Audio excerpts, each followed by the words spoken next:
The dynamic of semi-final weekend, which both of you have lived. You've lived the wave. So this is the Gold Coast wave. They have the breakthrough moment, the adrenaline-charged celebration in the aftermath. And can you parlay that into something immediately or down the track? And yours was 17 to It was 17, yeah. I mean, you look at the Bulldogs who went all the way, but there's a lot of teams that have hit the next week and hit a hurdle. So we beat, we showed it last week, we beat Port Adelaide after the siren in an overtime game. And the euphoria of that and the spirit of which we played in, and, you know, the backs against the wall, and you know, the whole state was behind us. We had a 5-day break, and then we played, I think we played GWS the next week, who come off a loss. And, you know, we just thought we were going to carry this on. We were a bit banged up, a little bit tired, but, you know, we thought, oh, we're on here. And how did Gold Coast handle a win like last week? It's probably similar to that feeling where it was the first finals win away from home. They look a lot healthier than we were back then. They look a little bit more dialed in with Dimma at the helm. Been there, done that. We were sort of riding a bit of a new wave. So everyone's got their own story, but there's definitely how do you keep your feet on the ground conversation, because the next week we went to Giant Stadium and we lost by 70 points. And it was a 5-day break, and it was we'd already fired our shot. So, yeah, the euphoria of the win versus the heartbreak of a loss in the first final is pretty big in the second week. It's the biggest story of the week, the loss versus the win. Yep. The Brisbane side of things, John, is you never know if you're too banged up until you're too banged up. Is the Lockie Neal injury the tipping point? Well, I guess we'll wait and see. My first thought was beware the beaten up champ. Yep. And they've got a great history of digging deep when they need to. If you look at Chris Fagan, he's a very experienced coach. I think that all coaches have got a toolkit, and the longer you're in the game, the more tools you add to your kit. And he'd be reaching into that toolkit this week and using every tool he's got to talk to the players. The senior leadership group up there, the core part of that team, are absolute champions. If you look at that list, it can get the better of you. But I'm sure that Chris this week will be relying heavily on his leaders. And as I said at the start, beware the beaten up champ. All right, you keep the floor here. So you've lived the Adelaide scenario, minor premiers, and you don't parlay the advantages of that. So it was your experience in 2016 as the minor premier to lose the first week. How do you deal with it? How much do you absorb? How do you avoid it crushing you and making sure that you actually do win the next week? Yeah, it's really, you come out, and especially if you finish on top and you lose that first week. When we played the Giants in a pretty spiteful game out of the Olympic Stadium, and it was a pretty fierce game, and it was red hot, huge pressure, huge crowd, the local derby, I guess, and it was on for young and old, I guess, on and off the field. And when they had the win, I mean, the first point was to acknowledge, you can see the disappointment of the players. You've got to acknowledge the disappointment and maybe the lost opportunity in that particular game. But you've also got to straight afterwards turn pretty quickly into, but we finished on top for a reason. We deserve to finish on top, and we deserve the next opportunity that's coming our way. We deserve to have the home final again. And you've got to reinforce the fact that you've done the hard work and we've earned the right to get another final. And when you've earned that right, you can pretty quickly switch the switch on the players, and they can start to look at the positives and really embrace the challenge that's ahead. And there's no question that they'll be looking at that this week. How important was the first taste for them? They looked a bit startled and a bit shocked, I reckon, at times. Whereas you got Collingwood, who knew exactly what it took, and they were there at that level.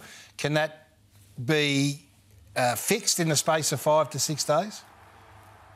History suggests, Gaz, you go through a bit of heartache. Not all the time, but a lot of the times you go through a bit of heartache when you've been out of the finals for quite a while, and your first foray back into the finals. And so that bit of heartache certainly was on the back of last week. If you talk at both teams and their finals experience, you can see the extremes of it. They would have learned a lot from that.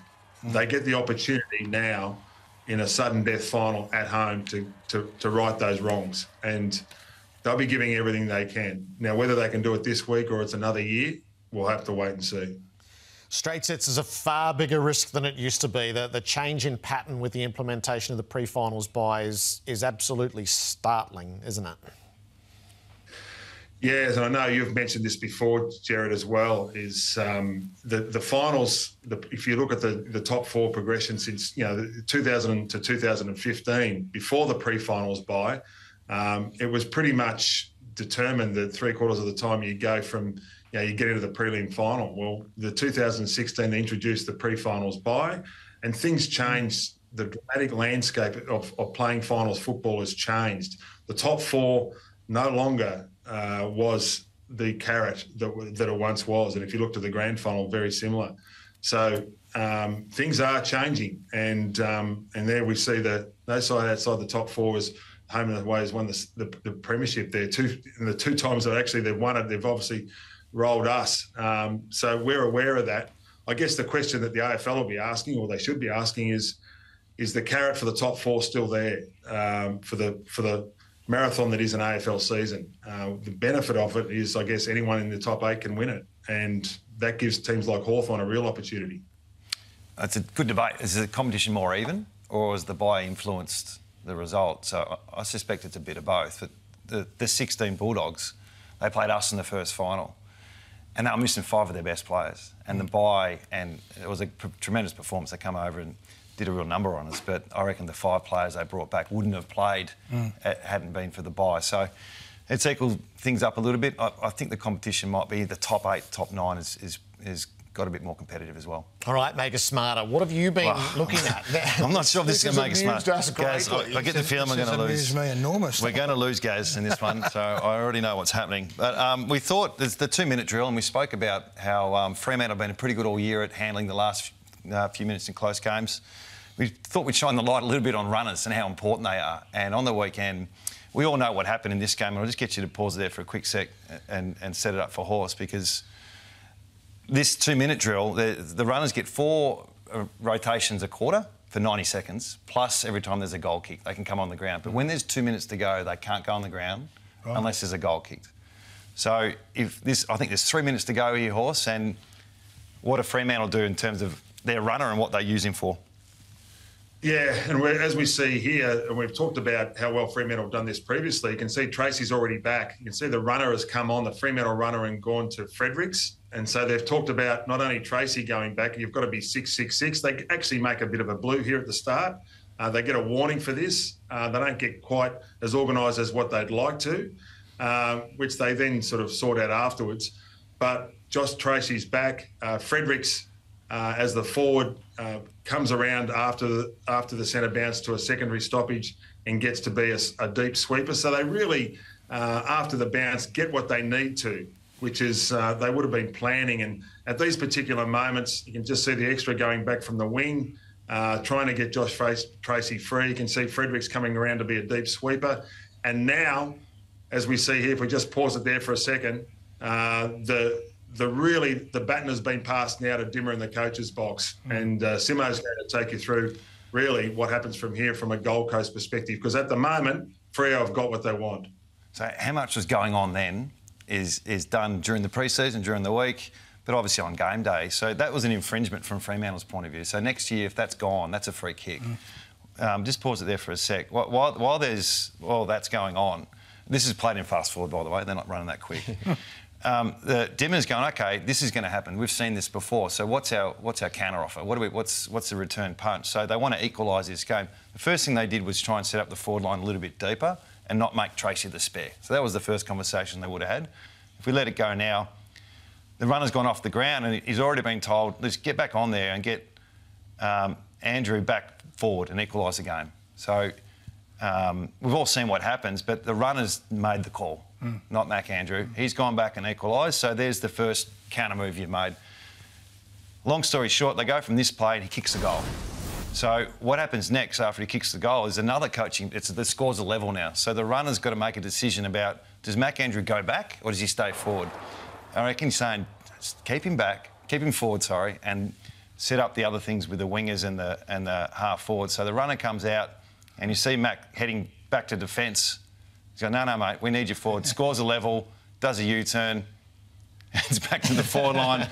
No worries. But now he's got to tell a forward to go to the wing and a wing to go back. So this is where you run the risk of breaking the centre bounce rule. It's not just the one player. There's ripples to everything. So I think Malcheski's the runner there, and I think Dimma made 4 decisive decisions in the last 3 minutes. And as much as the players know how to execute, you've got to make the call as well. So well done on Justin at the start, but Dimma's counteracted really well, and in the end they get the win. I quite enjoyed that more than I thought I would. Just show the first 10 goals. Just on that, don't interrupt how important, don't underestimate how important it is to have a Malcheski as the runner or a smart footy person as the runner.